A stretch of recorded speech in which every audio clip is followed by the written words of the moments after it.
Hello student, welcome class number 3। Previous class में आप De Morgan's law तक पढ़ चुके हो। अब हम यहाँ पर वेन डायग्राम को पढ़ने वाले हैं।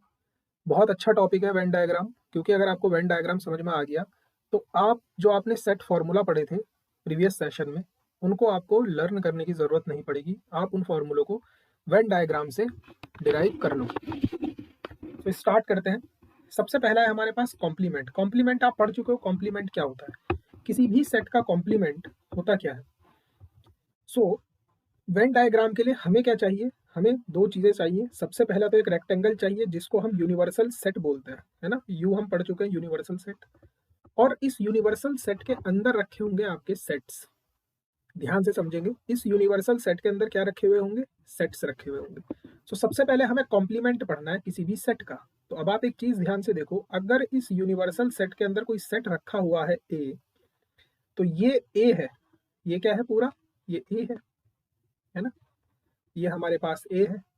अब अगर मैं आपसे कहता हूँ ए कॉम्प्लीमेंट क्या होगा, तो आपने कॉम्प्लीमेंट की डेफिनेशन में क्या देखा था कि हमें वो सारे एलिमेंट लेने पड़ेंगे जो ए के पास नहीं है, वो कॉम्प्लीमेंट के अंदर जाएंगे। कॉम्प्लीमेंट क्या होता है? वो सारे एलिमेंट जो ए के पास नहीं है वो जाएंगे कॉम्प्लीमेंट के पास। तो कौन से ऐसे एलिमेंट है जो ए के पास नहीं है? ये सारे एलिमेंट ए के पास नहीं है। तो ये सारे कहाँ के मेंबर्स हैं? ये सारे के सारे मेंबर्स हैं ए कॉम्प्लीमेंट के। तो ए कॉम्प्लीमेंट का फॉर्मूला मैं ऐसे भी तो डिराइव कर सकता हूँ कि आप पूरे यूनिवर्सल सेट में से ए को हटा दो, यानी u minus A is what? Complement of ए।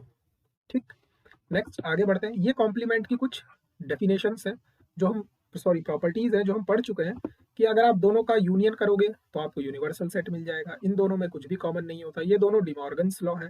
ये दोनों प्रॉपर्टीज हम प्रीवियस सेशन में पढ़ चुके हैं। आगे बढ़ते हैं। आगे क्या है हमारे पास? इंटरसेक्शन। वेन डायग्राम में हम कैसे दिखाएंगे इंटरसेक्शन को? चलो देखते हैं।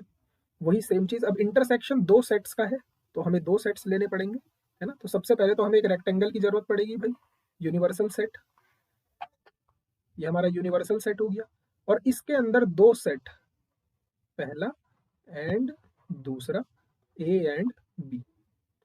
जब हमने इंटरसेक्शन पढ़ा था तो हमने ये कहा था कि दो सेट्स का इंटरसेक्शन होता है, उसमें जो जो कॉमन है उन कॉमन पॉइंटों को उठा लो।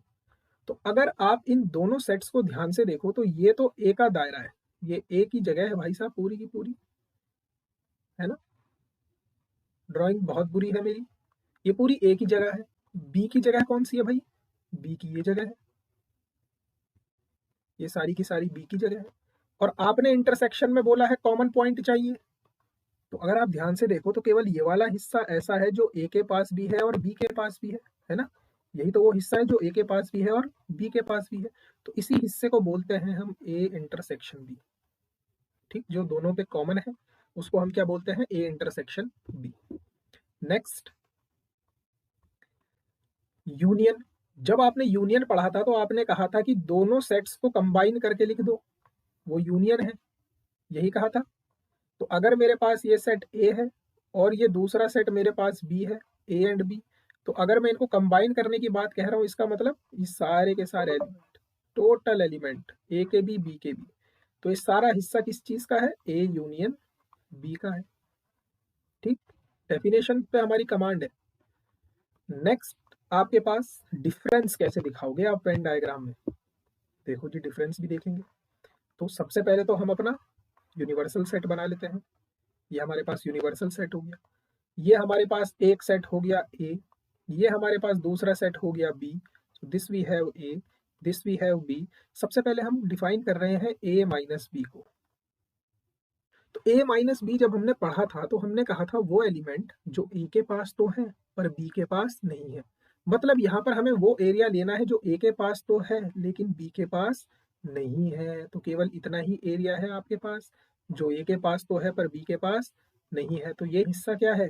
ए माइनस बी। सिमिलर ये वाले हिस्से को ध्यान से देखो, ये वो हिस्सा है जो बी के पास तो है पर ए के पास नहीं है। तो ये हिस्सा कौन सा है हमारा? बी माइनस ए। और अंदर वाला हिस्सा क्या होता है हमारा? ये, इसको क्या कहते हो आप? A intersection B.